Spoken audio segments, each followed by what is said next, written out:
Welcome.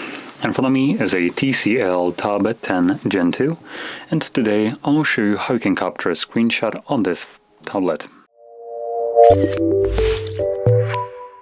So anyway, to get started you will want to open up content that you wish to capture. I'll be using home screen as an example for this, so it's already open and visible on my display.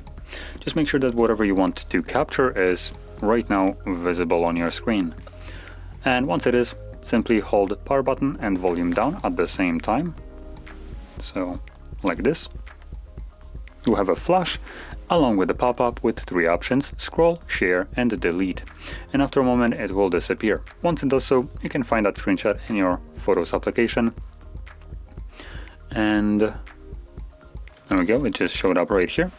So that's the screenshot. So from here you can view it, edit it, delete it, whatever you want. So there we go. Now, if you found this very helpful, don't forget to hit like, subscribe, and thanks for watching.